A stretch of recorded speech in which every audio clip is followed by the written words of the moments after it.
Welcome back to Southeast Park in Warner Robins. We move on to game 2 here on day 1. Rivalry renewed between Georgia and Florida. It's Chairs Little League out of Tallahassee versus Columbus American. The world's largest juice box party as Georgia and Florida meet here in Warner Robins.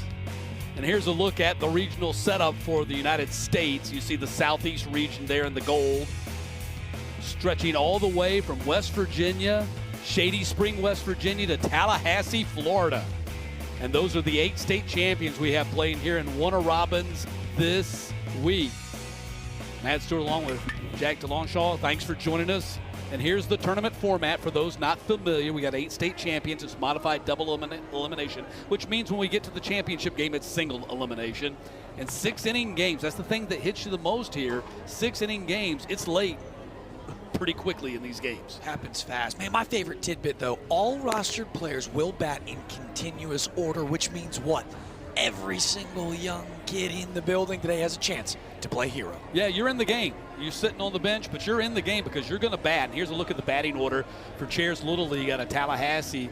Xavier Skank will lead things off, followed by Kai Stevens, Landon Del Prado, Harry Pawelczyk, Camden Arnold, Everett Fiore, Jordan Murray, Jacob Ross, Oliver Prowant, Hayden Butler, KJ Chin, and Preston Bicus in the number 12 spot. And on the mound for Columbus American with 148 strikeouts on the season, Kavika Givens. You're flabbergasted by some of these numbers. Kavika Givens is a dude.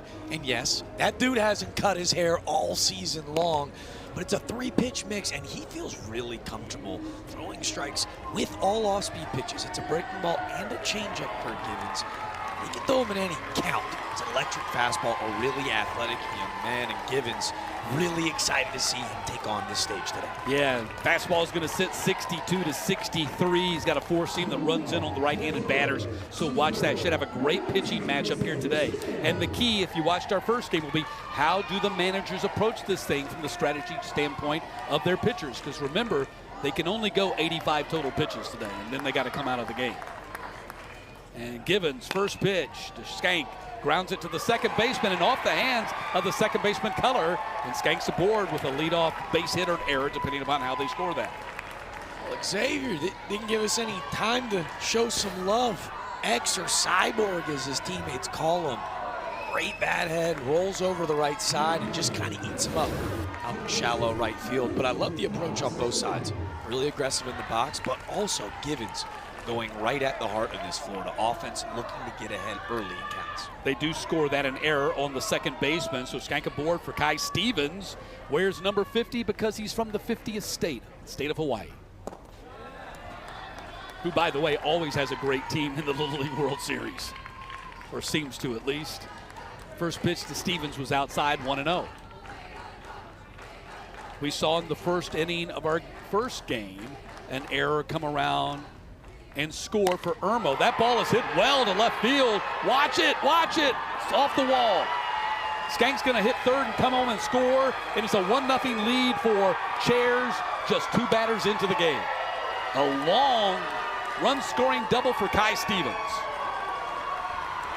They call him the Big Kahuna, and the Big Kahuna goes big fly. Just to the base of the wall out in left field. To take another look, he gets a little handsy. Watch him fight to get to this 4-seam fastball. He thinks he's got it there for a second. Warner Robins holds him to just a double, but what a swing. Here's Landon Del Prado, the manager's son. Now, you saw him raise his hand. Like you said, he thought he had it. But the difference here is they're playing on fences that are 225 away as opposed to 200, which is typically what they play on in the regular season. So an extra 25 feet is needed for that home run swing here in Warner Robins. Coach Del Prado looked to slow the moment down. Opportunity to coach his own son. That's been their message, right? A little bit of an underdog story, taking down the giant, the beast, the beast of Florida, Lake Mary. And Lake Mary had beat them in the 2024 state final 8-1. And Lake Mary had run the state of Florida for 3 years. 3-time state champions, won the whole thing, the Little League World Series. They were the world champions in 2024 coming out of the Southeast Regional, and Chairs finally got to them here in 2024. And there's a walk for Del Prado.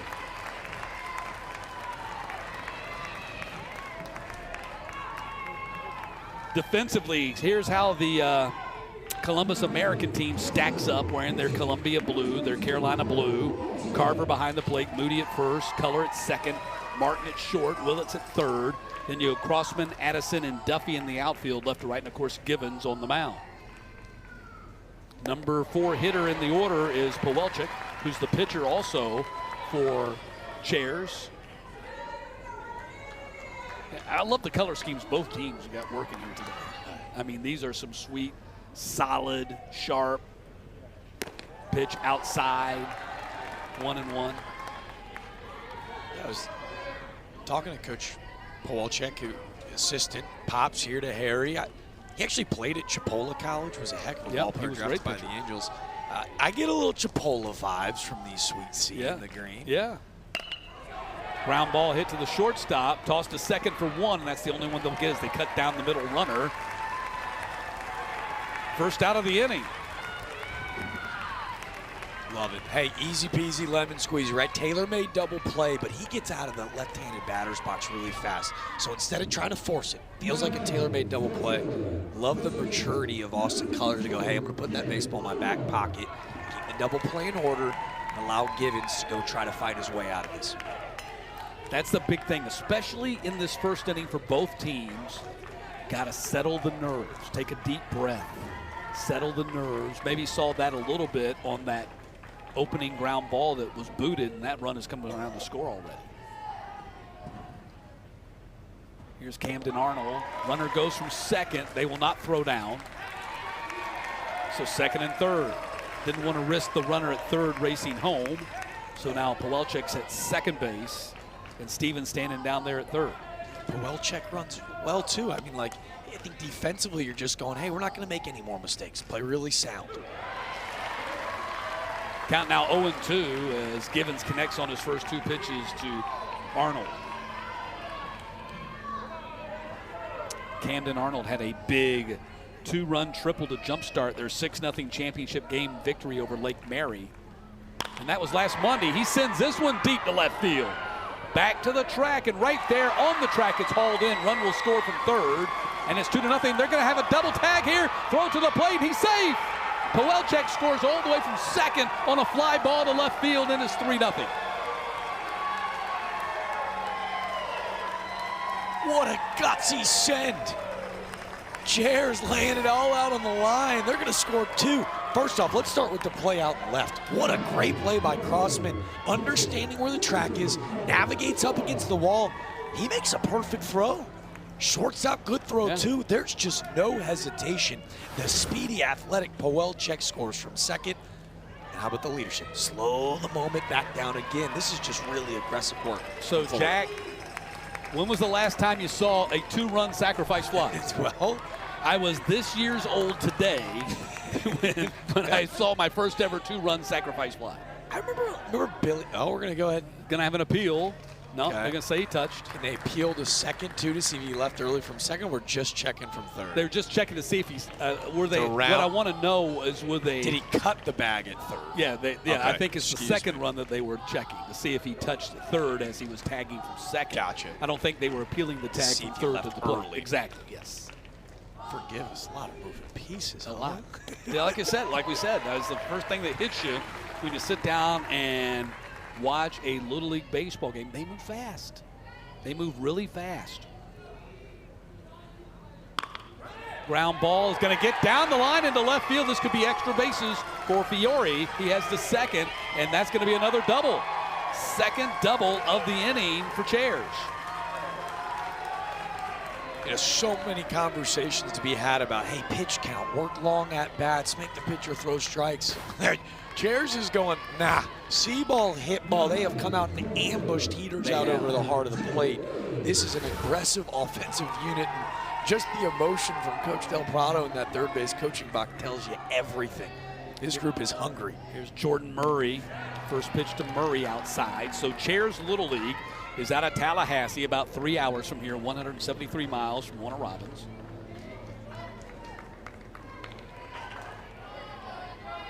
So they're just about as close as anybody other than Columbus American. Columbus American is the closest team geographically to this site. And then you got Florida. Count now 2-0 to Murray. 3-0 lead here for Chairs, the Florida State champions, in the first inning before Columbus Americans even batted. Check swing back to Givens. He will toss to first, get the out, and the inning finally comes to a close. But what an inning for Florida as they jumpstart a 3-0 lead here before Georgia even bats.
Back in Warner Robins, and the Florida State champs leading Georgia 3-0 here in the first round as Columbus American out of Georgia batting for the first time here. Let's take a look at the batting order for the young men from Columbus, starting off with Blaine Carver, the catcher, then Huddy Martin, Miller Willits, Kavika Givens, the pitcher in the fourth spot. There's Brooks Moody batting fifth. Sam Addison, they call him Slammin' Sam. He's hit some grand slams this year. Austin Culler, Jensen Duffy, Cooper Crossman, Tomlinson Fort, Kaysen Townsend, and then Robert Ashley rounds out the 12-man batting order. And on the mound is Harry Powelchek, 5'3", 107, 12-year-old. He can pitch in the mid-60s. He really, with his fastball, able to jam hitters, got a curve and got a changeup as well.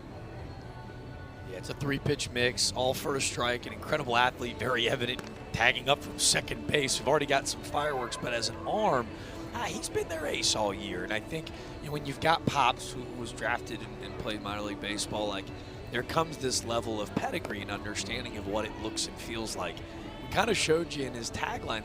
He's one of the rare kids that's at the event that says, hey, well, what do you dream to be when you grow up? A lot of them, it is big league player. He wants to be a wildlife biologist.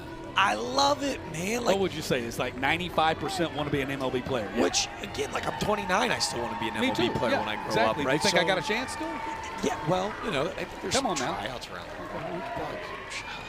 But I think to finish up on Powelchek, like there's this idea, he's such a well-rounded athlete, like, and I think for him, that's allowed him to kind of pitch stress-free on the mound. And excited to see him toe the rubber. Like, this is that time of the year where, like, legends are born in Little League Baseball, right? You think of Monet Davis and some of the names that still ring within, like, the clouds of this sport. Wow, Carver comes out swinging. Larry Carver, solid shot right through the box to center field for a base hit. Blabbering on and on about the Powelchek sack fly from second. Now he's going to pitch. Maybe he shoves, and Carver's going, all right, Georgia, we got you. Let's get back into this game. Grab your chairs, man. No pun intended with Chairs Little League here, but grab your chairs, man. This might be a wild ride today in this second game.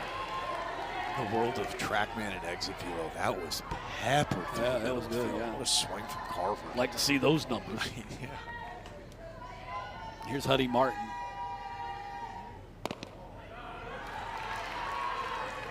Yeah, don't you just love it? You know, I mean, in this day of TrackMan, it used to be, you know, coach, he's got a good curveball. And now it's like, what's the spin rate? And they know it. They know the spin rate. Nearly hit him, might have hit him, did hit him. He's going to be at first. First and second as Martin gets nicked by that pitch. Powelchek can really sling the heater, right? So you're going to see Martin, we take another look at this. He's yes, no, right? So he's starting the swing early. Those hands go back. And he's already taken off. You're going to see that baseball actually catches the lid of his helmet of all places. Ready to stand in the box, and now all of a sudden Georgia with two base runners on in the blink of an eye. Watch out for Miller Willits, man. This guy's a power hitter. He had 10 home runs during the season. 5'4", 173. He's 12 years old. And he can really get behind the pitch. Takes a big hack right there. I think he hit it on the backswing. Fouled it off on the backswing. Check out how sweet that bat is. It looks like rainbow sherbet. Yeah. Now I'm hungry. Thanks. Nice, refreshing cup of rainbow sherbet on a 95-degree day. Ball is hit out of play. About 95 miles per hour off the bat. He's a big kid, but the swing is really compact. Like, he really fast hands, and that's where he provides a ton of that power.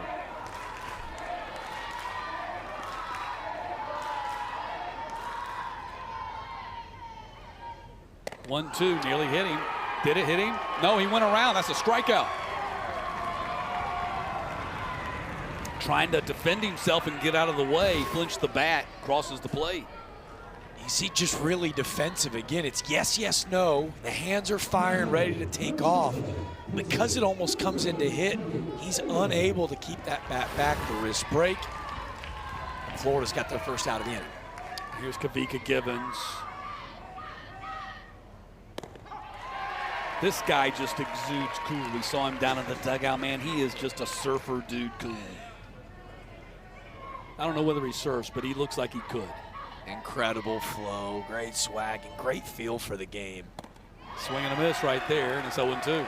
His coaches told us, incredible baseball IQ for all the natural ability that he has. He is a true student of the game. He's hit 12 home runs this season. He hit 2 in the state tournament and 3 with the All-Stars. It's a big number, 12 home runs in Little League. 0-2 pitch. Laces it down the line in right field. That's going to score at least 1 run, maybe 2. They're going to stop the runner at third, and it's 3-1 as Kavika Givens comes through with the RBI double. Giveth and taketh. Florida explodes for a 3-run spot in the first. Givens a little rattled? Nah. How about a backside double and an 0-2 count? This goes to the IQ. 12 homers short. But he gets that foot down and doesn't try to do too much and hammers a ball the other way. Great piece of hitting. And now Georgia tying run out at second base. Here's Brooks Moody, the first baseman. He sends this one down the line in left field and foul.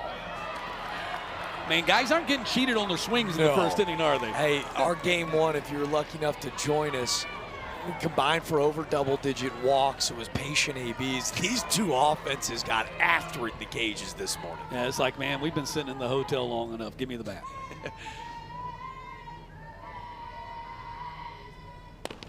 Pitch outside. 1-1. So a chance here to tie the game right up if Moody can get a base hit. They're down 3-1, but they got 2 in scoring position. What a fantastic start to this second game today. Popped him up. Let's see if they can get to it. It is going to be playable and caught in foul territory for out number 2. And here's a look at the Florida defense.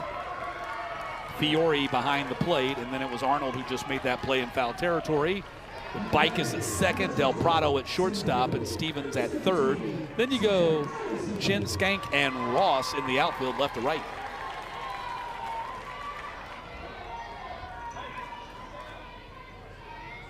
Here's Sam Addison. Slammin' Sam. Earned the nickname after he hit 2 grand slams in the first 5 games of the season.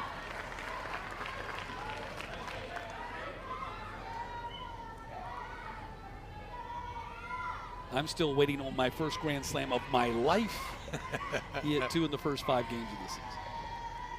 Here's the 1-0 pitch. Swing and a miss. They say he's a real 5-tool player. His cousin actually is playing currently in the high school, like all-American games, committed to Tennessee. Clearly, that's an okay program. Yeah, those guys have been pretty good over the last decade. 1-1 pitch, nearly hitting back-to-back, 2-1.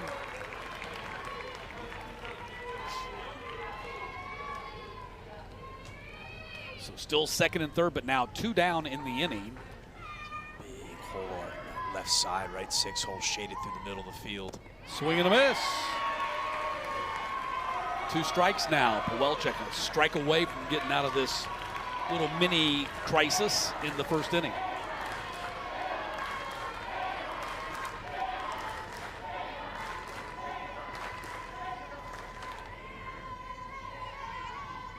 Two-two pitch. Struck him out. Big strikeout for Pawelczyk to get Addison with second and third. But a fantastic, raucous first inning. 3-1 Florida as we head to the second.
O'er the land of the free and the home of the brave. That was 4-year-old Finley. She brought the house down right before first pitch. Did not miss a beat, didn't miss a word, a smile at the end that will melt your heart. SVP, we've got it. It's over.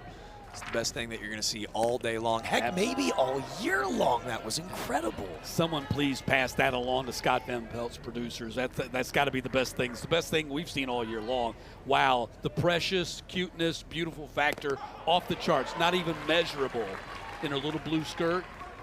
Come on. Little League. The absolute best. Amazing, and she's 4 years old.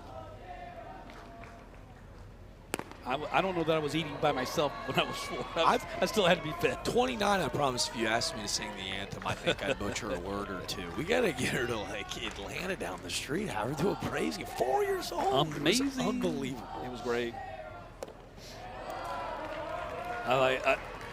And now she's watching her there. I'm on TV. Yes. Yeah, I'm on TV. Cheeks a little rosy. It is 95 degrees outside. Yeah, Mom, check Twitter. They're already talking about me. It's great. I've just heard all the ice cream, obviously. There's an easy leadoff walk for Jacob Ross. She's from right down the street. She's looking for her local Georgia team to get it going a little bit. And the leadoff walk, not the recipe for success against clearly one of the more aggressive offenses we've seen.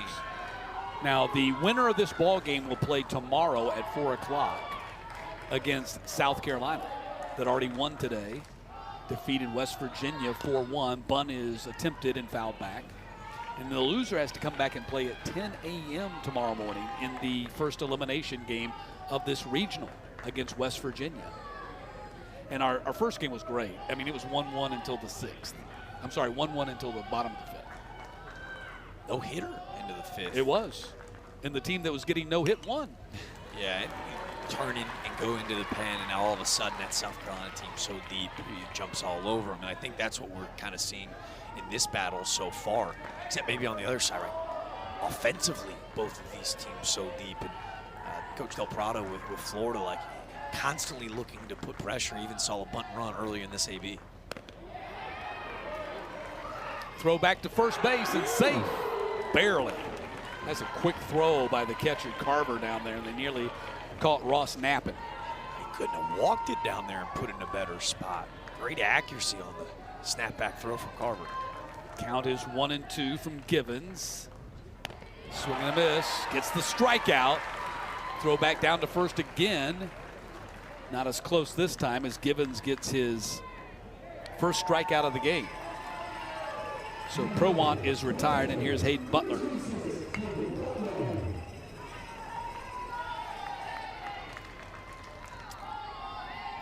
Hayden Butler played for the Mets in the regular season. Our condolences. I'm a Braves fan, so I mean, anytime I can take a shot at the Mets, I'm going to do that. So, I mean, I'm sorry. I leave the professionalism at the door. Take my shots at the Mets and the Phillies and the Dodgers and all the other teams that we hate. Okay. In Braves country. That's fair. That's fair. Pitch goes to the backstop and safe at second easily. No throw for Ross, and he's in scoring position. We are in the Southeast Regional. It feels like you're in a fairly semi-safe space to say. Yeah, I'm surrounded by friends. Yeah. I mean, you look at the questionnaires, most of these kids in the Southeast Regional, their favorite players are Braves players. Their favorite player, overwhelmingly, is Acuna. Saw a lot of Acuna. Some Chipper Jones that made me feel not super old. Yeah. That made me feel a little bit better. And you have to realize that Chipper finished playing before these kids were even born. Ground ball to the second baseman, and they get the out there. Out number 2, advancing to third on the play is Ross, but they get the second out. Love the hustle down the line. It's a routine play, but Butler getting out of the box makes it bang, bang. Well done to keep your composure. And this is a big moment. I know that sounds a little trivial because we're just in the top of the second, but again, just a 6-inning game. To find a way to post a 0 would be huge for Givens. Yeah, you kind of get the feeling there is no big moment. There is no not big moment, is what I'm trying to say in Little League. Because if you get an opportunity, if it's in the first or whatever inning it's in, you need to score. Yeah. Because the game's going to be over before you know it. Here's Chen, KJ Chen. Got a chance to meet up with KJ and the rest of his teammates down in the dugout prior to the game. They got the, what they call the chain? What they got? Do they have a name for it? A green machine. The green machine chain, that's right. Yep. I'm guessing some we didn't get to see it because it's in the dugout, so it's hard to see. I'm sure some people wore some of that green, they wore that green machine chain with the 3-run first inning. Anyone with a big swing or maybe a strikeout to end the inning gets to wear it. Yeah, it doesn't have to be a home run.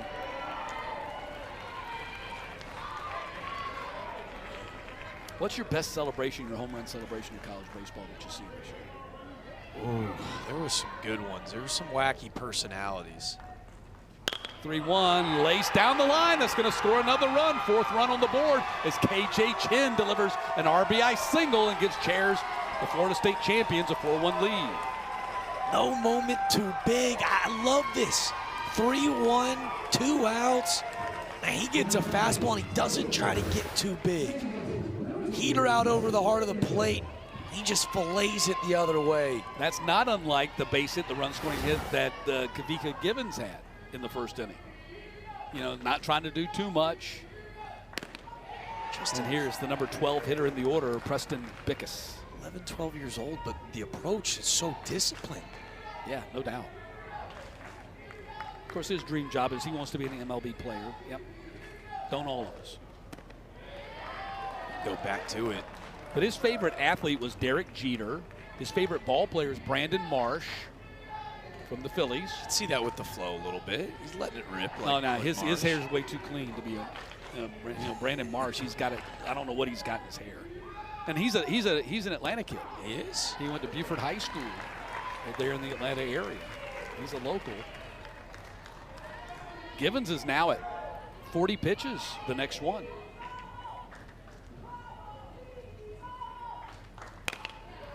A little bouncer to the third baseman. They go to second, get the out there. The easy play ends the inning, but another run crosses for Florida. As Chairs Little League has a 4-1 lead as Columbus American comes into bat for the second time after this.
We celebrate the MLB Little League Classic.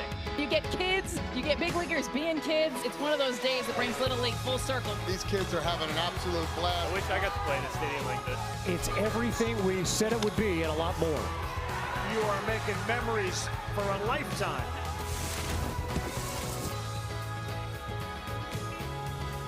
How fun will that be? The MLB Classic in Williamsport on August 23rd, and a possible National League playoff preview showdown. Currently, the Brewers, the #1 seeded team in the playoff picture, taking on the #2 seeded Braves in that matchup. Do you think they can manipulate the rotation so it'd be Sell versus Mizorowski? Yes, please. That would be phenomenal. Not only will that be great baseball, but that is one of the coolest days on the baseball calendar. Like, I think even for those big leaguers, a chance for them to kind of like get back to their roots and remember why they do it. Defensive changes for Florida as Prowant is now in right and Butler is now in left, and the pitch sails over the head of Austin Culler to start the inning.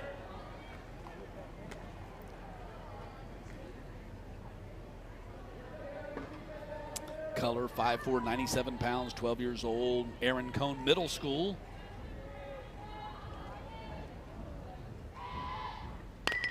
Bouncer to the third baseman, should be an easy first out, and it is. Look how good, man, you see that gun? My goodness, Kai Stevens, man, that was a rocket shot across the infield. They don't call him the big kahuna for nothing. Stevens, who's already got that big-time RBI double in his first AB, now showing off the cannon. Wow. I mean, that thing, it was not even close. Not at all. Here's Jensen Duffy. First pitch to Duffy is a ball inside. His superstition is he wears his right sock inside out. Okay. I always like the origin of the superstition. You think he did it by accident one day and then had like a 3 for 4 day? Yeah. So it becomes, is it a superstition or a routine? So the superstition part comes in if you're thinking, well, if I don't do this, I'm not going to do well. So that's the superstition part. The routine is I just do this because this is what I do. My senior year of high school, I had a 3-hit game and I didn't wash my pants the rest of the year. And it was a true superstition. Like, you even looked at those pants a funny kind of way and I would have cut you. Yeah. And nobody sat by you on the bus, right? Exactly. So there you go. There's a strikeout, out number 2. Please tell me you washed your underwear. This is just the pants, the outside pants. Yeah, it feels safe. Yes. It's just the outside. Yeah, just the outside. Just the outside. Here's Cooper Crossman. 2 down in the inning very quickly for Welchik. And a 4-1 lead for Florida. First time they've ever been here. Not playing like it, though. And that's the key. You know, we saw Irmo. Oh, they're back. Well, Irmo, the name is back. The team's not back. Yep. 12 brand new players. The team to watch, it'll be the team playing tonight, is Alabama out of Phoenix City. They are like the cousins of Columbus American. They got 8 players back from last year's team. Now, that's a true returning team. You don't see that ever. That's the most returning players I've ever seen on one roster. Been doing this 5 or 6 years, right? Yeah. Almost every year, even if it's a returning program, it's somebody new. The players are new. And a lot of times the coaches and the manager, they're new. They're just wearing the name of the returning team. The returning Little League. 1-2 pitch. But yeah, Phoenix City, they are 6 miles from Columbus American. They're right across the border, the Alabama-Georgia border. They're in Columbus and Phoenix City, separated by the Chattahoochee River. They're kissing cousins, as they like to say, and they're both here. I did a radio show in Columbus this week. They're all jacked up about the fact that Columbus and Phoenix City are both in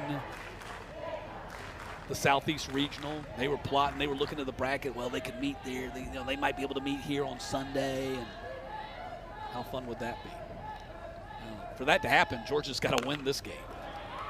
Little tapper to the first baseman. That's an easy inning for Pawelczyk as Georgia's retired quietly here in the second. And we're off to the third and a 4-1 lead for Florida.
There it is, the coveted green machine chain. They've been sporting that thing all day. They lead 4-1. And by the way, you want your child to experience the fun of the green machine change and experience the teamwork and fun of Little League baseball or softball, you can visit playlittleleague.org and enter your address to find a Little League community program near you. Up where I live is the East Cobb Little League baseball program, the mecca of amateur baseball, if I may say so myself. But a lot of great players who come through that program. But Columbus, like we said, man, Columbus, they've got the history on their side, but right now they're down 4-1 to Chairs, the Florida State champions, as they bat here in the third. Skank batting for the second time. He scored their first run, reached on an error, and came around and scored there in the first inning.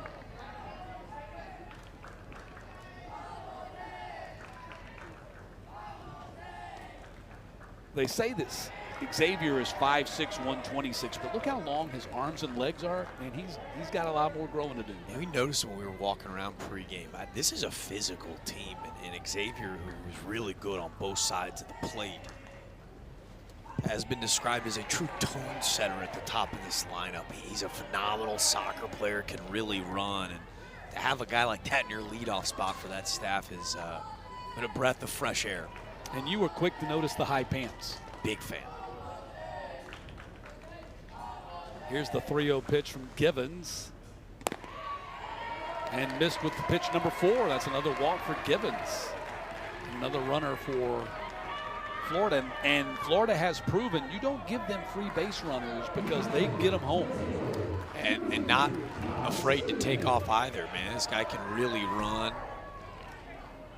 And yes, even with those high pants, which I might add, I like it unanimously across the board, right? Like every single guy's rocking the high pants, yeah. Which I do have a theory actually makes you faster too. You think it makes you faster? I don't really know why. Here, how many slow guys you see with their pants? You're right. I mean, it doesn't look good. But hey, you know, I can also appreciate the long pants all the way down to the ankles. Yeah. That's for comfort. That's like wearing pajamas. Okay, sure. Feels like pajamas, feels comfortable, a lot more comfortable than having something strangling your knees. Okay, fair. They've had the leadoff man on in all 3 innings now with the walk to Skank, so it's 4-1, and they're going to make a pitching change right here. They're going to pull Kavika from the mound, and they're going to make the change, and we're going to step aside and let you take a break for 90 seconds.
So Kavika Givens goes 44 pitches.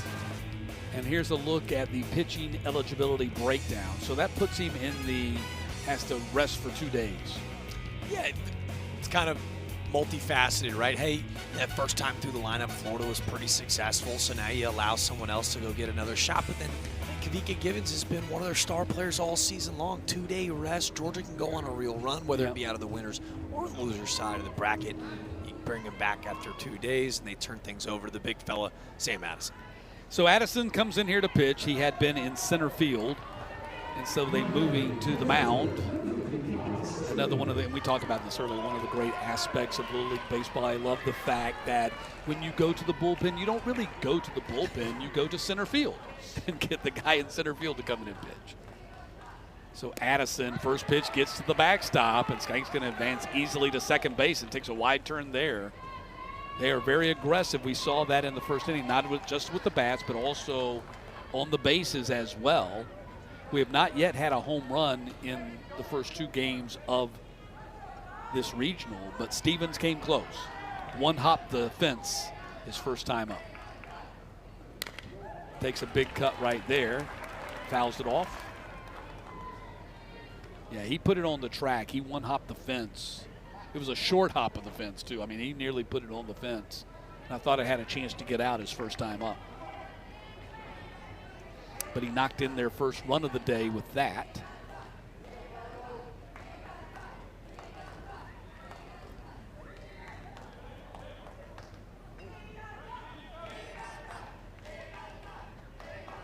Here's the 1-1 pitch. That ball is hit foul. Breaking ball that he got around on and sends it into the parking lot. Or not quite to the parking lot, but in that direction. Love that. You see kind of like the verbal cue, right? He's showing Coach Del Prado down in that third base coaching box like, hey, I see it. That's back-to-back hanging breaking balls, just a little early on the last one. 1-2 pitch. Backhanded by the catcher to keep it from the backstop and an advancement of the runner. So now it's going to be 1-2, or 2-2, pardon me. So he yanked that first fastball of the at-bat that allowed Skank to advance into second. 2 hanging breaking balls. You know, now all of a sudden, if you're Stevens, you can go tee off. Sends this one foul down the left field line again. They're just 12 years old, and he's just sitting all over this. I mean, he's just like, I mean, the approach, the mature approach of his at-bat here is off the charts.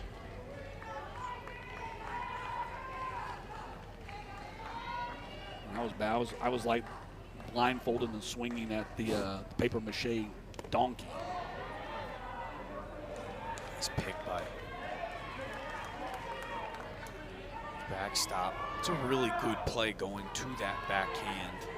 Blaine Carver doing a good job keeping it in front. Right now, the big fella Addison, big long, wiry kid, is falling off that first base side with the fastball.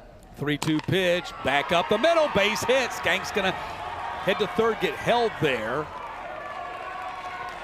And so now runners at the corners and nobody out. Man, Florida just really applying the pressure to Georgia right now. This is the first fastball in the zone. He's already pulled and fouled off 3 breaking balls. He gets a heater, doesn't try to get too big. And Kai Stevens, what a swing through the middle of the field. I mean, this is big time heat off of the mound from Addison out in center. Squares it up. Singles sharply through the middle of the field with no outs. Florida will opt to not try to stretch it with Givens out in center with a big throw to get him at the plate. Now 1st and 3rd, and Florida back on the attack. And this is the way they would script it if they could, with Landon Del Prado stepping to the plate with runners at the corners and nobody out. Ball in the dirt, read well, run goes from 1st to 2nd. So now 2nd and 3rd, 2 in scoring position. Kai Stevens was quick on that ball in the dirt to head to 2nd, no hesitation. Another block by Carver saves a run, though. Double play out of order. Yep. Base open. It'll be interesting to see now how they pitch to Del Prado. 1-0 pitch outside, 2-0. So when we talked to his dad, who's the manager, said, look, game on the line, who do you want up there? He goes, my son, Landon. Yep. He comes, has the big bat for us. He's thrives in these situations, whether it's a single or a home run. There's a strike on the inside corner to make it 2-1. I appreciate the honest answer because a lot of coaches don't like to answer that question. Oh, all my guys. Yeah. But we all know it's not all your guys. We know there's some guy that you want up there if you honestly answer the question. And Alex said, yeah, my son Landon. That's the guy I want up there. It's 2-2 now. And he did answer in a way of like, hey, I know what you're going to think, but it is my kid. And the proof is in the pudding. He actually hit a walk-off home run to send them to the district championship. So not only has he got a ton of thump, but he's done it in the big-time clutch moments. Tapper down the line. That's a foul ball. He hit 4 home runs in the state tournament, 7 total for the season, including that 3-run walk-off homer we referenced earlier that propelled the team to the finals. A 1-1 game against Keystone, another team that we've seen here play in the Southeast Regional over the last 5 years. And he hit a 3-run bomb in a 1-1 game and won it. Now the infield comes in for Columbus American. 2-2 pitch. Goes to the backstop. Comes right back to the catcher. He can't handle it and a run scores. Wow, tough break for Carver. That thing bounced right to him, but he couldn't get a handle on it. If he's able to field that thing, they've got a shot at the tag of the plate. It was this weird, like really tough break because you're going to watch where this hits. It just goes right over the glove. Look at that. If Carver. he gets it right there, they've got a shot. And it actually takes him back into the running lane. Skank, no hesitation. Another run for Florida. Yeah, it's 5-1. Infield still in, and that's going to be ball 4. So first and third again.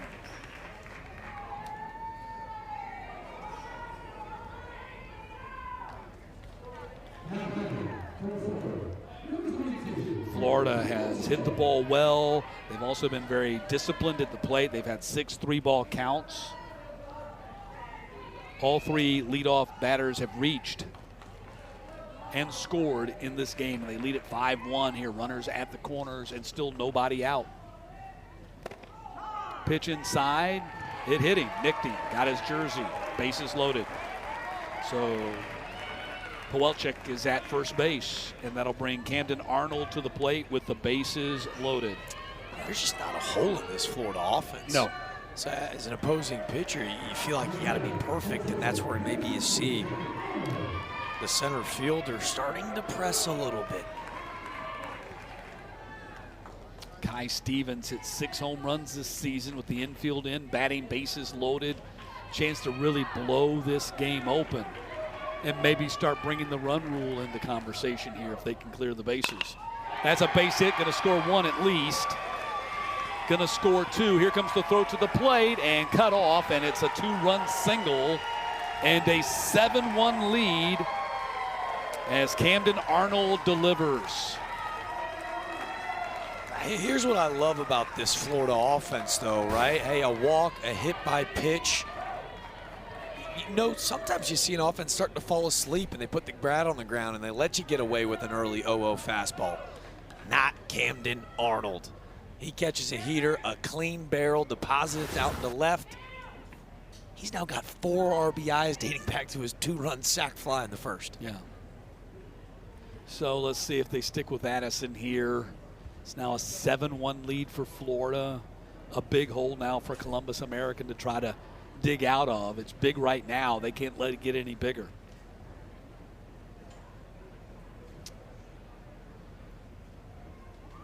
So Fiore is due up next. Let's see if they leave Addison in there to pitch. And it looks like they're going to. So they stick with Addison.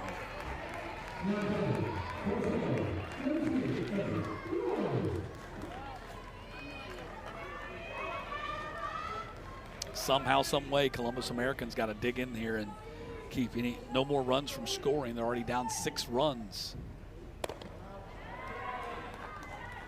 First pitch to Fiore is a ball 1. So Arnold's down at first and Pawelczyk's down at second. And 3 runs have already scored here in the top of the third. Little tapper on the infield. They get the middle runner, and that's it. So that's a positive, but also a positive for Chairs. They stay out of a double play. And so now 1 down, runners at the corners. Perfect. Good mound visit. Slow the game back down. He gets his ground ball. Another one away from getting out of the inning. Yep. So now Fiore's at first and Pawelczyk's at third for Jordan Murray, who tapped to the pitcher his first time up.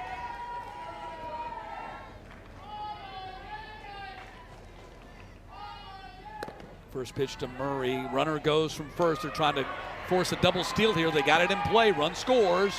Great rundown. And they get the out at second. And that's the perfect setup for you and the promise that you made. Right. Yeah, and I think Florida is in the mindset of going, hey, can we save pitching by hunting a run rule? And Georgia's saying, let's get out of this inning anyway. Right? Hey, let's go get our out.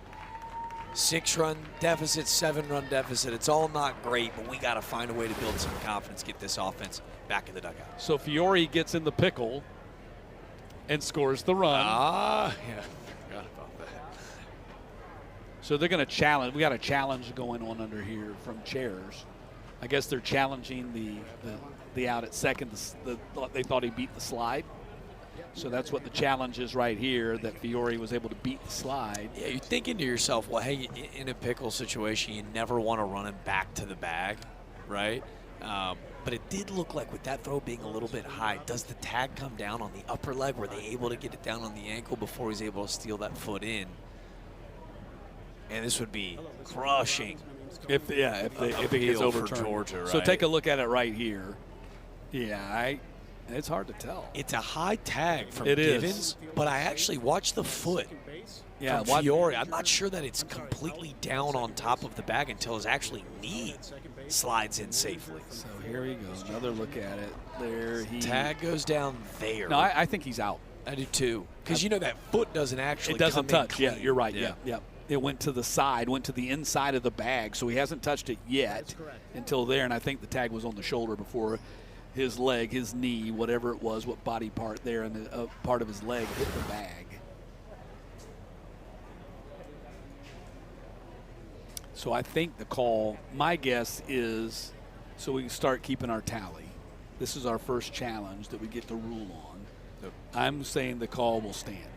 Oh, I'm actually, I'd like to see a top 25 rankings of worst in the broadcast space. I got to be up there. Yeah, of getting it wrong. I'm saying out 2, which I think just doomed Georgia fans. No, so we think that the call will stand. I do too. On the field. You see the rules. You get 2 unsuccessful challenges in regulation and 1 in extra innings. So as long as you're successful, you just keep your stockpile of challenges, but you can only miss twice. Views and shots that we're showing you at home is what they see as well too. Our umpires today: Todd Boyd, Dale Wheeler, Mark Rulli, and Tony Calgagno. All volunteers, which, like, as we're kind of getting ready and prepping for this process, They're all like, volunteers, yeah. another really beautiful tidbit that goes into like what makes this event so special, like even down to the umpires. So it looks like they've rendered a decision, and the call stands. We are 1-0. And more importantly for Columbus American, they get a very, very important out. Not a bad challenge though from Coach Del No, Prado. Like I think absolutely. we all kind of like turned our head and said, "Hey, they sold out and got an out," but yeah, could be. It was a high tag. So now 2 down in the inning, and the bases are empty.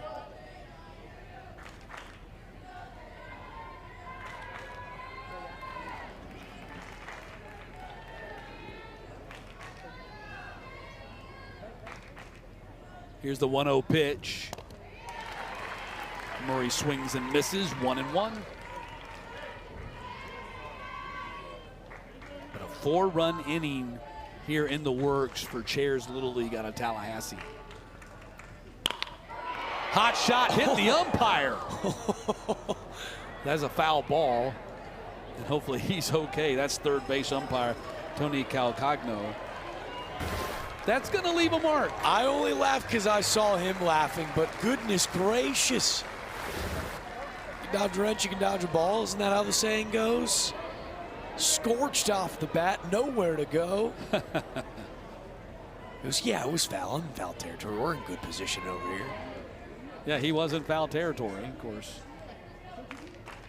Get our guy some ice. Yeah. Swing and a miss. Murray heads down to first. They throw him out, inning over. But what an inning for Chairs Little League. They put 4 on the board, and they lead this one 8-1 as Columbus comes to bat.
Now this is the spirit of Little League. Look at manager Robert Moody as he greets his pitcher. Sam Addison just had a bad inning, had a rough inning. Let's put it that way. Had a rough inning, and he's there to kind of massage his shoulders, pat him on the chest, smiles on his face. He's not grimacing. He's certainly not yelling at him, but what great sportsmanship. Yeah, Robert Moody, who's served as a president for Little League in Georgia for the last 2 years, has been associated within coaching and in that space for over 12. Like, he just gets it. It's a part of this moment. And, hey, rough ending, sure, no worries. But how about a strikeout to end it? That's the response that you want to see and the resiliency that will matter moving forward in this young man's life. What a cool moment. Yeah, the encouragement. Here's the Sherbert bat again. Tomlinson Fort. He plays Little League because he has fun with his friends. Couldn't life be that? If life was just that simple all the time. Grounder to the third baseman and throw, and they got him. Do not try Stevens out over there, man. Dude, that kid's a problem.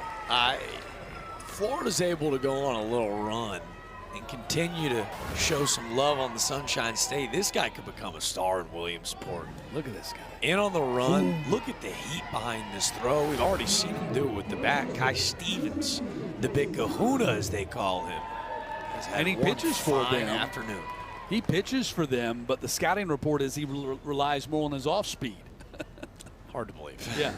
I mean, he's got a fastball across that infield. So here's Kason Townsend. This is the bottom of the order for Georgia, and they're just now batting for the first time, and they're down 8-1. Shows you the problem they're in right now. Townsend. Loser of this game plays West Virginia tomorrow morning. That's going to be our first elimination game of this tournament.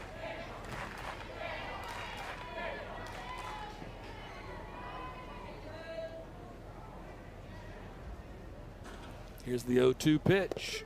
Called strike 3.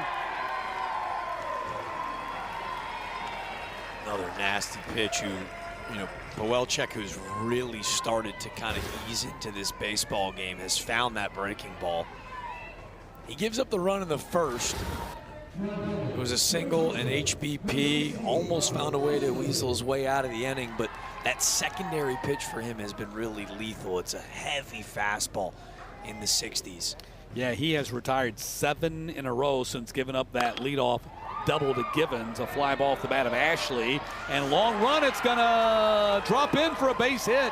Might turn into a double. Here comes the throw to second, and he is out at second base. Ashley tried to turn the pop-up double, a pop-up single into a pop-up double, and I think Georgia's gonna challenge this. So Georgia's going to challenge the tag call at second base as the center fielder Skank and the right fielder Ross converge on this play, Jack, and can't come up with it. We kind of all hold our breath as thankfully they slide by each other. And as that baseball's kind of lost in translation, you see a quick hesitation from Robert Ashley as he's rounding first. He tries to stretch it, a single into a double. So I think this one's going to be overturned. I kind of think so too. That last look. Great challenge by Robert Moody. To me, that tag looks like it hit the right knee, and his left foot was actually able to jar the bag loose. I'm with you. So we're 1-0. Let's see if we can go to 2-0 right here, because we're both thinking that this call is going to be overturned. Take another look at it right here. Tag's not there, foot on the bag, and there's the tag. Now, and again, the tag comes up, but also the bag comes loose as well too, so they're not going to hold him to that. It's just initially on that swipe tag. Right.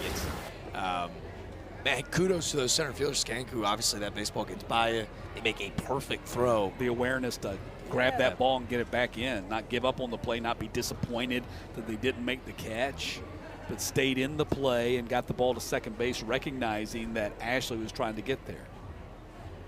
But I think this one's going to be overturned. I think this is going to go in favor of Georgia, and they're going to rule him safe, I think. I'm with you, too. That's my official opinion on the matter. Georgia needs a break. Well done by Ashley. We talked about it. Hitting all 12 guys, hiding out in that second leadoff spot. Does a good job of poking a ball into the outfield. Again, another broadcaster, Jing Welchek, and mowed down, what would you say, 7 in a row? 7 in a row until that pop-up right there. It was just a long run for Skank and Ross to try to make to get there, and they nearly did get there. And there are the Georgia folks. They made the 2-hour trip over from Columbus, which is west of here, west of Warner Robins, over on the Georgia-Alabama state line. And how many times, so many times, Columbus has been here. Just a rich history and tradition. This is the 6th time that Columbus American has made it to the Southeast Regional as the state champ, but the first time since 2002. Columbus Northern has won it 7 times, and they won the whole world championship back in 2006.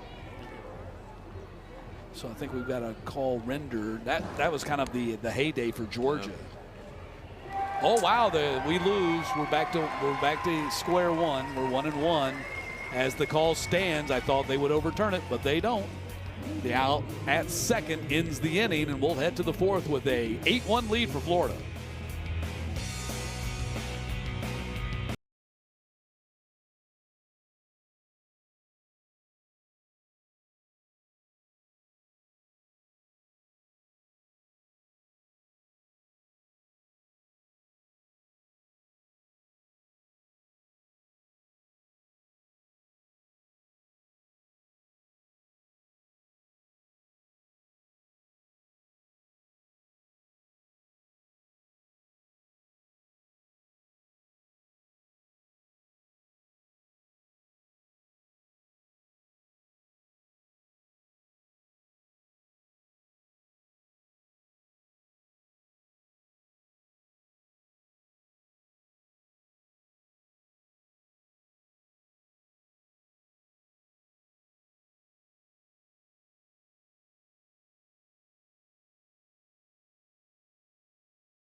And we move on to the top of the 4th here in Warner Robins, and an 8-1 lead for Florida in our first round matchup. Matt Stewart and Jack DeLongchamp, thanks for joining us. We did a little pencil podcast before the game. I enjoyed that. We did. I'm honored. That's the first time I've ever done the pencil podcast. I appreciate it. I'm going to mark what's today's date? Fitting. August 6th. I'll mark that down as a date to remember. I'll put it in my phone. Me too. This is a cool bucket list, man. We were talking about this before the game, and that's why I kind of felt partial in wanting to document and help promote this incredible event, is this idea that where I grew up in Charleston, South Carolina, we didn't have Little League. So, like, you grew up kind of envious of, like, cousins and family members that got to participate in these events and getting to watch on TV and kids my age. So now at 29 years old, there still was this level of, man, pretty giddy to get to come experience this for the first time. Yeah, when I was playing Little League, the games were not on TV. They hadn't invented TV yet, but we finished, when I played for the Royals, we finished 3rd in district. The Royals, okay. Played for the Royals. Okay. Well, let's do what we've done with all these kiddos. Who's your favorite player growing up? Oh, Hank Aaron. Yeah, okay. I mean, that's just like easy. Yeah, but I wore number 6, and still today, if I put on a jersey today, it'd be number 6. I'm a little kind of silly wearing jerseys today, but if I did, because that was the second baseman for the Braves was Davey Johnson, who later became manager of the Mets. Who you booed already on this broadcast. Yeah, but he played for the Braves before he was the manager of the Mets. Brave first. Any superstitions? No. Okay. I wasn't good enough to have a superstition. This is fair. I was just hoping to, at least foul off a pitch. I relate to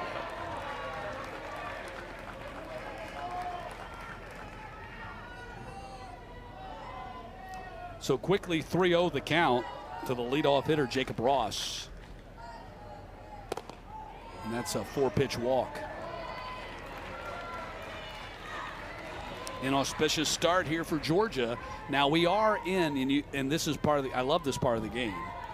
I wouldn't mind if MLB had it. I mean, I prefer that to having the reserve second baseman pitch the last 2 innings of the game, the run rule. But yeah, so now you got to start thinking about that. I mean, because they're 3 runs away from being able to do that. Pitch gets away, and advancing to second is Ross. Those tuning in for the first time, right? 10 runs after 4 innings. But obviously Georgia will have a chance in the bottom half to try to cut into that deficit. But it becomes a real strategy in this game and in the college game, in the high school game, whatever game you're watching. And you're thinking, oh, no. And the ball goes to the backstop again, and now at third base is Ross. And you think, well, wow, that's just not like sportsmanship. But, it's part of the game because you want to shorten the game from the pitching perspective. You get to save pitchers. That's fewer pitches that your guys have to throw, and it's a benefit for your upcoming games in the tournament. So you have to play it that way. So none of this take your foot off the gas kind of stuff. No.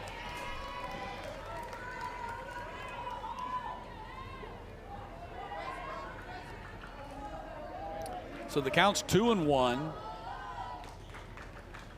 Prowant takes it for ball 3. Ball gets away from the pitcher, racing home from third, and safe and scoring. What a heads-up play by Jacob Ross. Ball trickled away from the pitcher, and Ross sprints home from third, and now it's 9-1. What'd you say about keeping the foot on the pedal? And that's what you do. We've already seen this Florida team score 2 on a sac fly.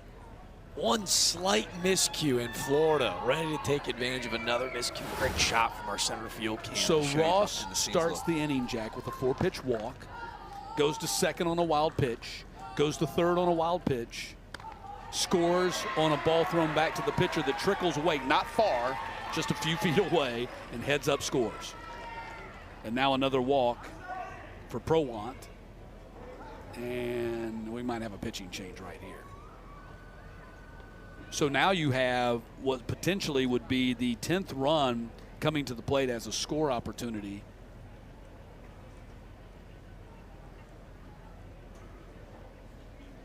A little bit sterner conversation looks like going on here, because I mean what happened there on the score by Ross that's just a lapse of concentration. You got to keep your head in the game. You can't let you just can't let the ball trickle away from you like that. It's a mistake. So they're going to make a pitching change right here. As Florida leads this one 9-1.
So Huddy Martin on the pitch, 5'4", 115, 12-year-old. Huddy Martin out of Calvary Christian School there in Columbus comes on the pitch, and it's a 9-1 lead for Florida as they start thinking perhaps we can run rule this game and get this game over with a little bit sooner than 6 innings. Save our pitching for what would be for them right now the winner's bracket against South Carolina tomorrow at 4 o'clock. So here are the changes. Martin on the pitch, Colors now at second, and Givens shifts over to shortstop. Pitch goes to the backstop. That's the 3rd one in this inning. Another wild pitch, and Prowan is now at second base.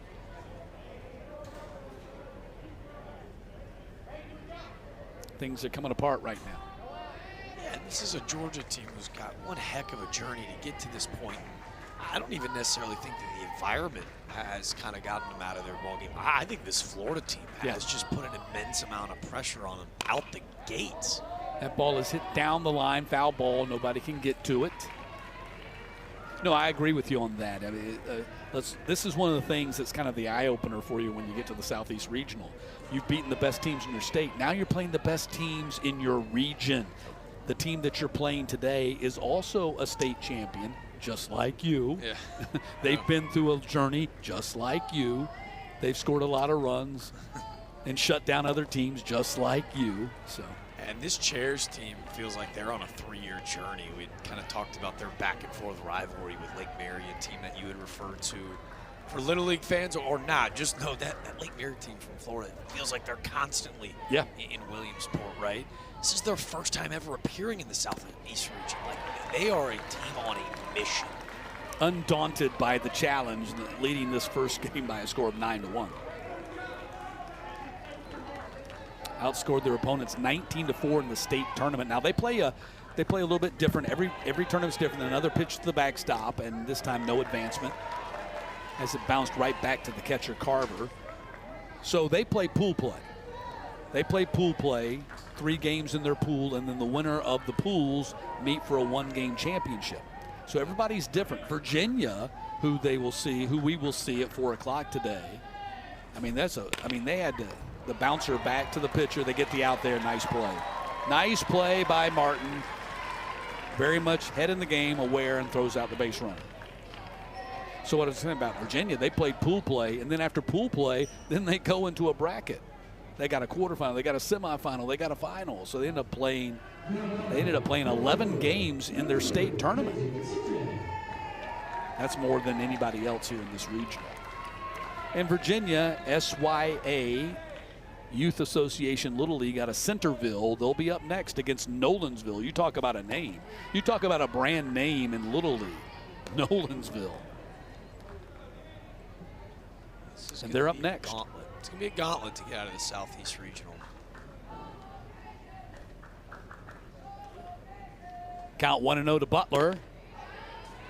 Or Chin, pardon me, KJ Chin. Pitch missed inside, 2-0.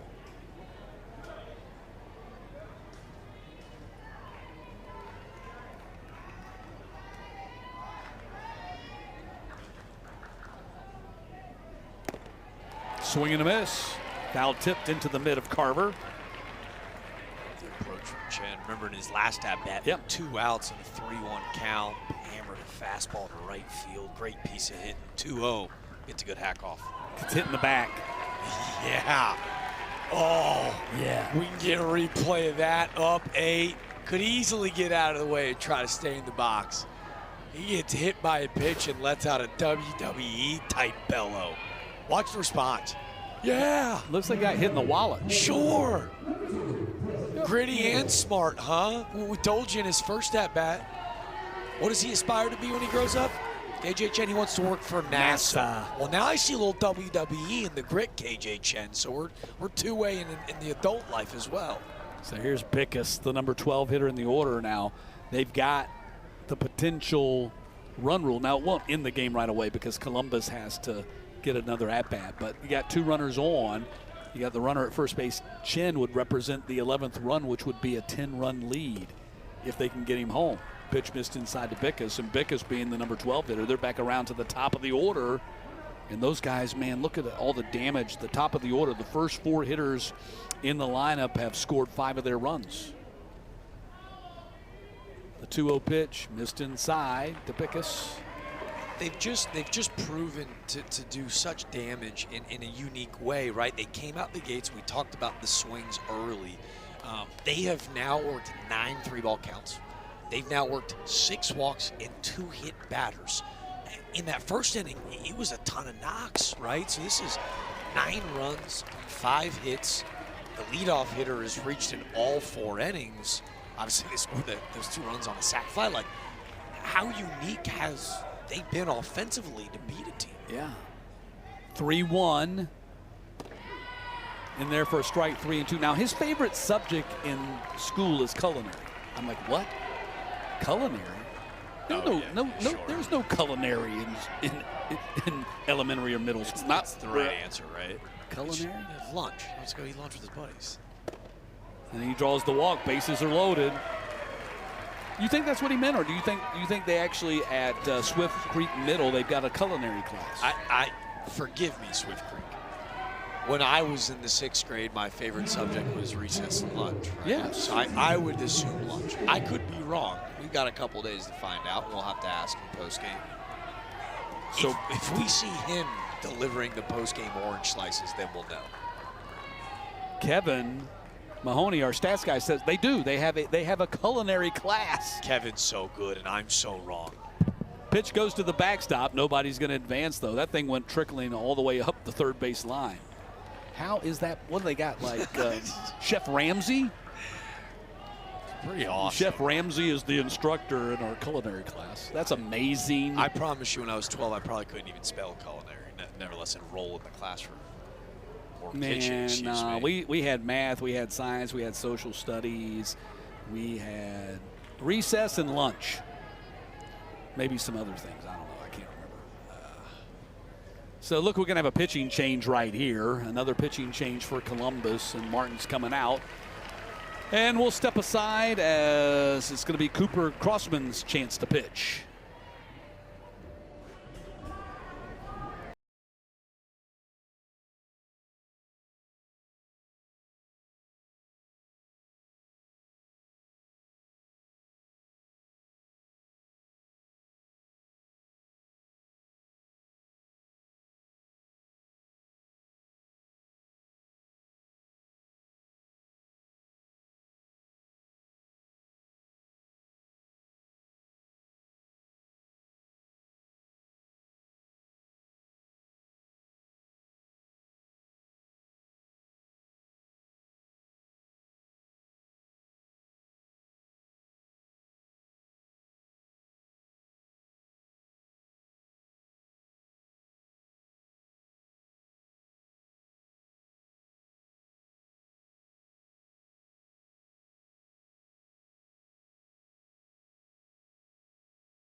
So Cooper Crossman's on the pitch, 5'97". He's 12 years old, and he is a left-hander out of St. Luke's School there in Columbus.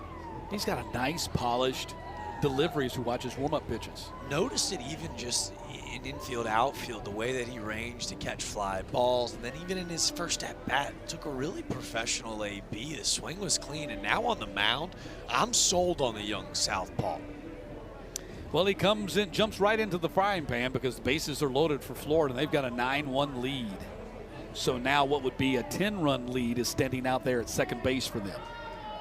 So they can quickly, with a base hit, they can push this game into run rule conversation, with Columbus still getting a chance to bat in the bottom of the fourth. Crossman. Take on Skank, a little left-on-left action. Ball bounces away, not far enough for any kind of advancement. Skank has really been tough for Georgia at the top of the order. Nicknamed the Cyborg. He is a coach's dream in that leadoff spot. So unique in his athleticism. Stud soccer player, can really fly, but got some sneaky juice in the box as well, too. Can really run it up the yard. 2-0, and it's in there for a strike. So is he a cyborg like in Terminator, a Terminator cyborg, or is he a cyborg for like RoboCop? Which kind of cyborg is he? I think both references are probably too old for these youngsters, unfortunately. There's no doubt. I mean, I don't know. There's no doubt. I'm not even in the same. I'm not even close to being in. I'm probably about 2 decades off on those references. But yeah.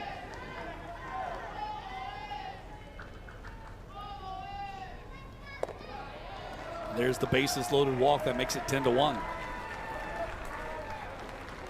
Would C-3PO be a cyborg?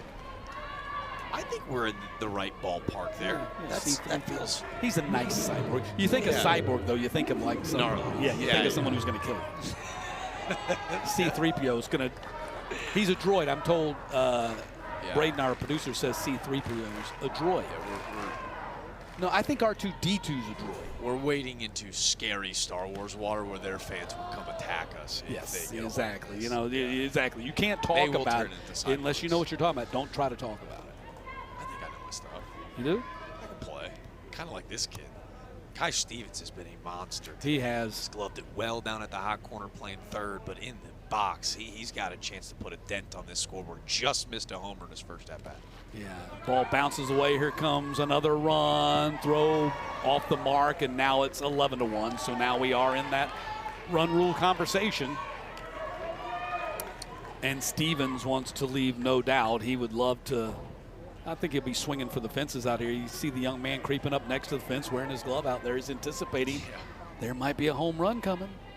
He's out there wearing his glove. Yeah, and he's already shown throughout this game that he can beat you on any pitch. Craig Crossman is a fastball, curveball, changeup mix. He went around. Good breaking ball. Stevens in that first at-bat took a fastball and doubled off the bottom of the wall. And then that second at-bat, remember, fouled off a bunch of good breaking balls, singled sharply through the middle. Hit 2-0, though. How about the respect to Stevens with a bag open? Buckle up for a breaking ball. 3-1.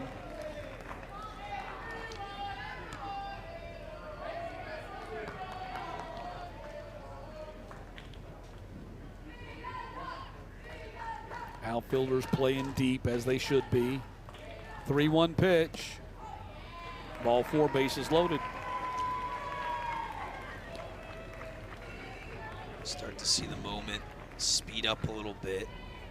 Crossman, who was really polished in his warm-up pitches, right? And all of a sudden, the guy stands in the box, one of these big, daunting figures. And he's just gripping that breaking ball a little bit too tight right now. They've spun him a ton, but left on left against Del Prado. Let's see if he can't try to sneak that fastball in on the hands.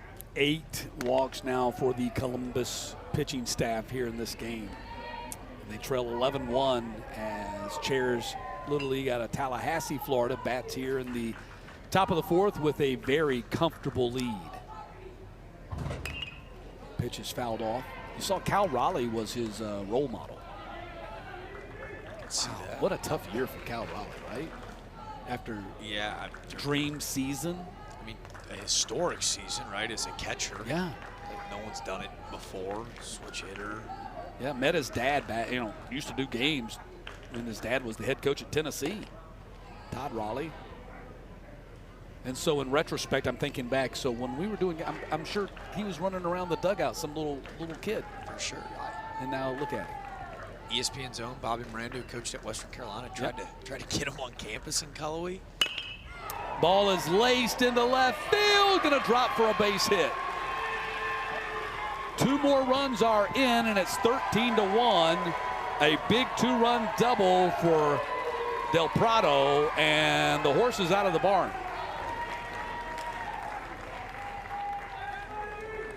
This is what has been really compelling about this Chairs squad. It's aggressive yet calculated, right? Del Prado, who's thinking granny in the box, doesn't get too big, takes a breaking ball, pummels it the other way. Now a 12-run lead for the Florida State champs. Here's Pawelczyk. Hits this one off the screen. So nightmarish inning here for Columbus American as 5 runs have touched the plate for Chairs. They've had crooked numbers in all but 1 inning. They scored 3 in the first, 1 in the second, 4 in the third, 5 more here in the fourth, and they're not done yet. Still just 1 down in the inning.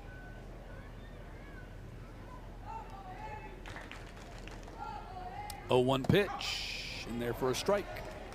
0-2.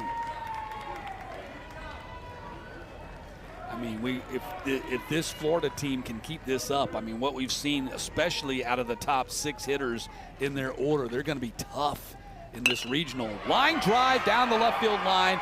That's going to plate another 2 runs. That's going to be another double as Pawelczyk has a 2-run double, and it's 15-1. Relentless. Yep. But if anything, man, the top of this lineup does not miss mistakes. A laser down in the corner, another bases clearing double. And that chain, that third base dugout, the green machine. They're going to get a couple of them. Getting put to use today. The 3, 4, and 5 hitters for Florida have driven in 8 runs. This is Cam Arnold. He had a 2-run single his last time up. He had a 2-run sacrifice fly his first time up. He has 4 RBI. His official line score for the day is 1 for 1 for RBI, and it won a grand slam.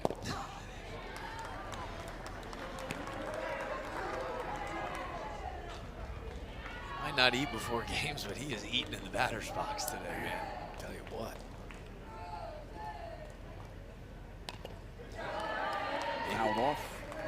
And again, you know, all of these teams have made such great leaps and bounds to be here, but something that Del Prado was really proud of was this group has been together for the last 3 years. Like, they really have not gone off and done the travel bar out, played in other squads. Like, this has been their team. It's big, it's physical, but really more so than anything, they're a brotherhood. Here's the 0-2 pitch, missed high. And he felt like last year, they didn't win the state championship last year, but they did co-play in what is called the Tournament of State Champions, which is held every year in Wilson, North Carolina. And that's the 9 and the 11-year-old division. And they won that last year. This group did. Yeah, think about it. It's been that kind of day for Florida. And he can smile, man. His team's up by 14 runs right now.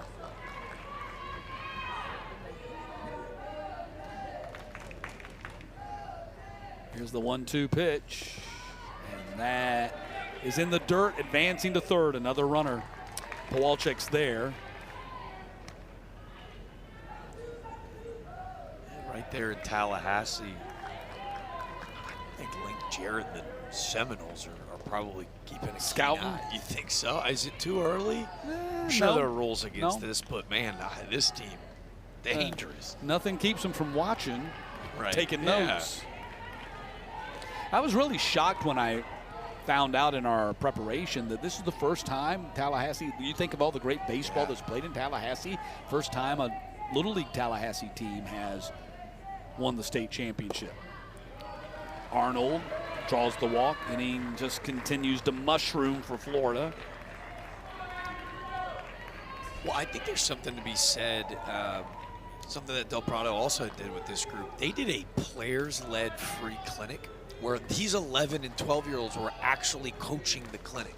6 to, like, I think they said 8 to 9 years old, were allowed to come in and basically learn the game, fall in love with the game. And it was led by this team, these 12-year-olds, to not only build, like, the leadership and the confidence within yourself to say, hey, like, you've learned a ton in what we do at practice every day. Go ahead and bestow it upon others, but also, to your point, like to continue to grow the sport in the Tallahassee area. So another pitch change here for Columbus as Florida in command leads this one 15-1.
Back as Georgia gets back into the bullpen, so to speak, and Jensen Duffy is going to be the new pitcher. 4'11", 88 pounds, 12 years old. Jensen out of Phoenix City Intermediate. Now he plays for Columbus, Georgia, goes to school in Phoenix City, Alabama. As we told you earlier, the cities are that close. Of course, Phoenix City will be playing later on tonight. And they'll be playing Lake Norman Little League out of North Carolina. That'll be the night game tonight at 7 o'clock with Clay Matvick and Greg Olson. So Duffy on to pitch here. Just trying to stop the bleeding, as they like to say. 7 runs have scored for Florida here in the fourth, and they now lead it 15-1, well past. They've blown well past the run rule number here. And so Georgia, just to keep the game going, will have to score at least 5 runs in the bottom of the fourth, at least as things are right now. This inning's not over. There's only 1 out left. Still only 1 out in the inning, 2 outs to go.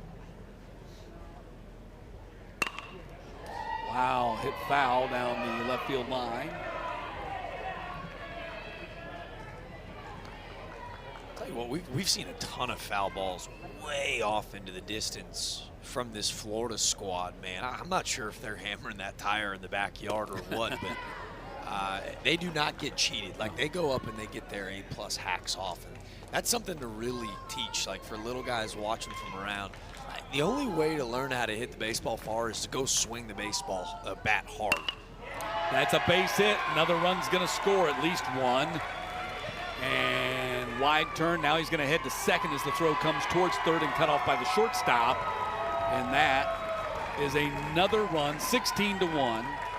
RBI single for Fiore. I'd say it's probably a single. He went to second when the throw came in. So however they scored doesn't matter, but it's another run on the board for Florida.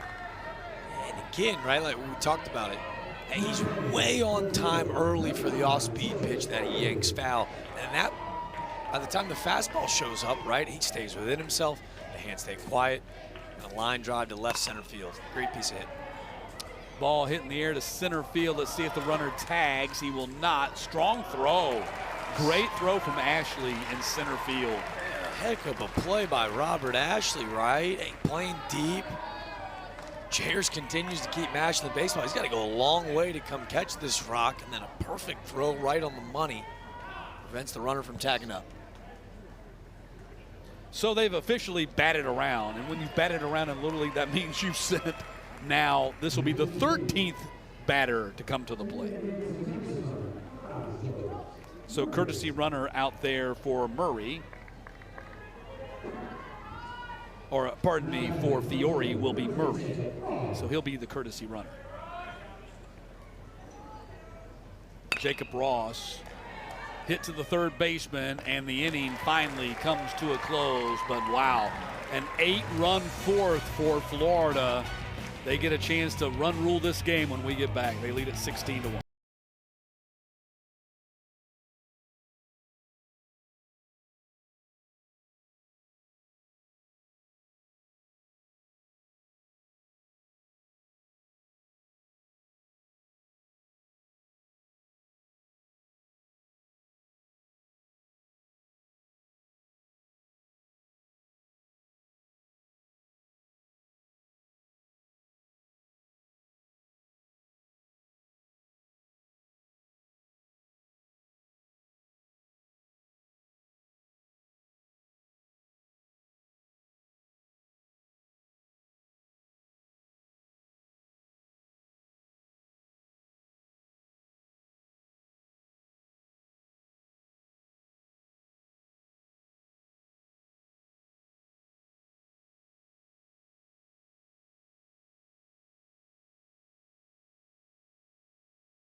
back in Warner Robins and a 16-1 lead for Florida as Georgia gets one last chance to bat here to try to extend this game.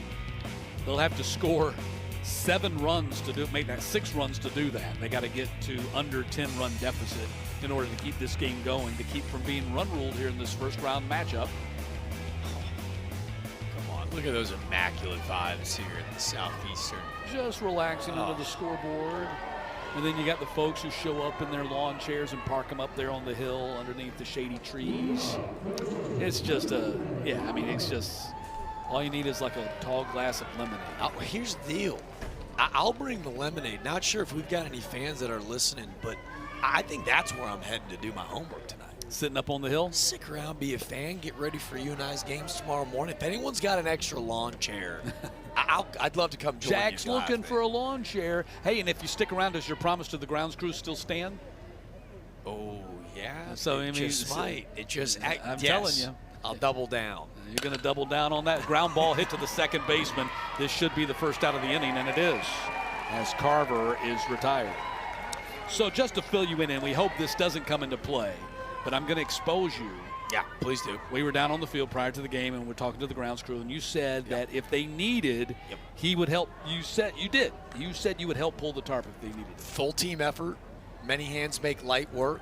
That tarp down the left field side is not getting touched this week. It's got nothing but good vibes here in Warner Robins. But if they did need the help, grounds crew, I will continue to be a man of my word. I got you for some assistance. And Clay Matvick sitting down here to my left, and he's about to strangle us for any conversation about a tarp. Now, I will say you're the one that I initiated it. I did. said that I would help, but we're not going to touch You're right. it. Yeah. Okay. I initiated the conversation. Yeah, there it is. tarp's- The lonely. We hope it's like the Maytag repairman. It just sits over there by itself. That tarp is going to stay on top of the tarp. We're not moving.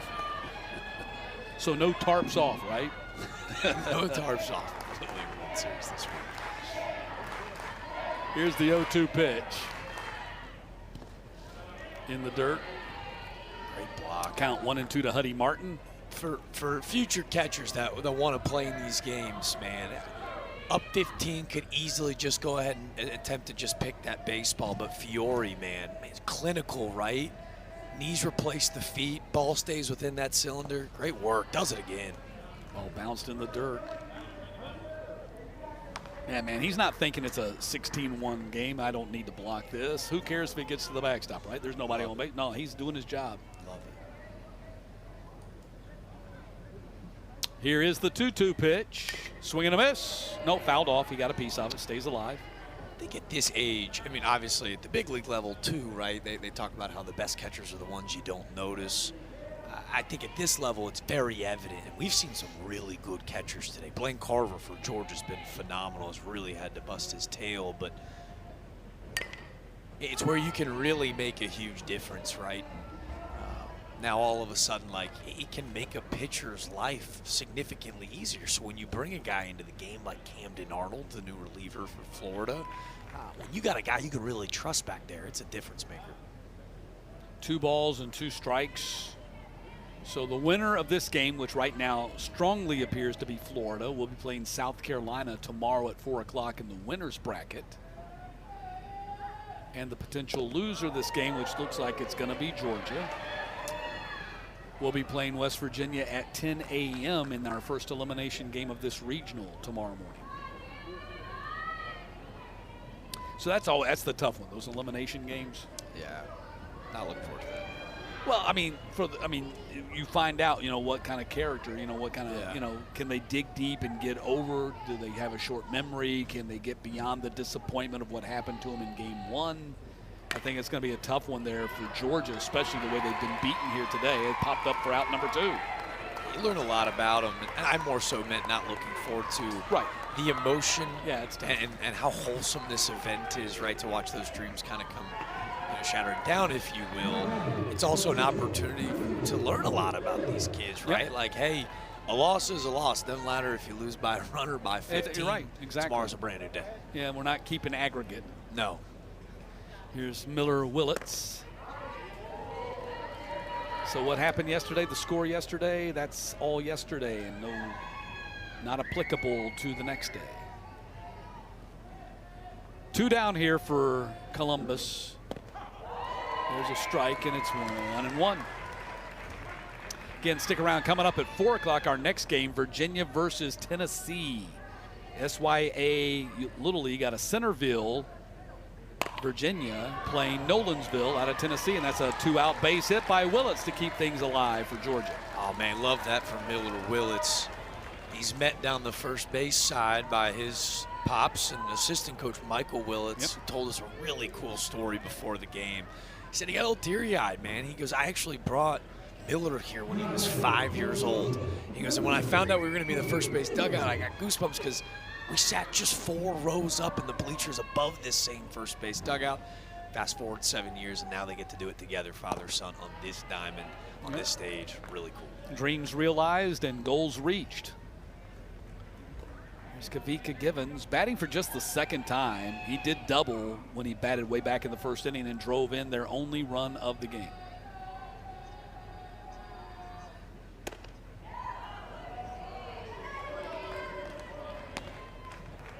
So many cool stories surrounding Kavika Givens, and just by the nature of what's happened here today, we haven't had a chance. Maybe tomorrow we're going to get a chance to tell a lot of Kavika Givens stories, but really a lot of cool narratives. He gets hit in the back, and so he'll be at first and second.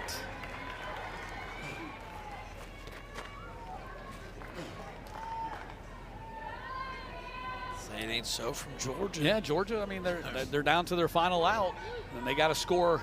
They need 6 spots. They got to score 6 runs to keep the game going and get to the 6th inning. But so you're saying there's a chance. Which, if you know the nature of Little League Baseball, pair that with the insanity of the sport in itself, right? Like anything can happen, sure. right? And I think that's why Chairs is going, we're taking no chances.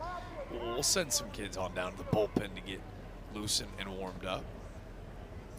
Yeah, this is kind of a, like, come on, guys. We got one more out to get. Let's concentrate. Let's don't let this thing slip.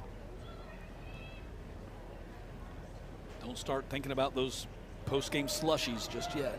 Well, slushies sounds 2-star compared to the culinary department that apparently is in Tallahassee. So I think we need to make our way and just keep traveling south, my friend. Like, I got to figure out, like, if our favorite class is culinary, I bet these kids can really whip up some dinner for us tonight. That'd be something.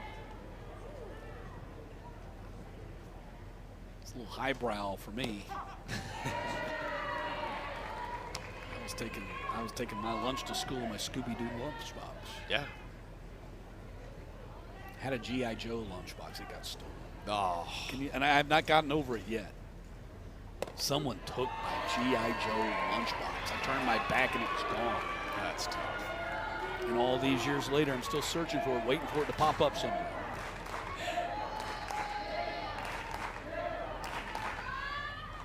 Oh-2 pitch to the third baseman. This should do it. And Florida has advanced into the winner's bracket with a 16-1 victory over Georgia. Georgia drops into the elimination round and will have to play West Virginia tomorrow morning at 10 a.m. to try to stay alive here in Warner Robins. Feels very fitting that the man that steps on third to end the game is Kai Stevens, who went absolutely bonkers today. His double in the first inning, tone setter, a single in the third, and Florida victorious. A statement victory for Chairs. Our director has been Nick Young, and our producer has been Braden Pretch.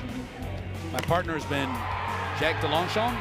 And now for our entire ESPN crew, I'm Matt Stewart. So long from now. We'll see you again tomorrow. Clay and Greg are coming up at 4 o'clock with Virginia and Tennessee.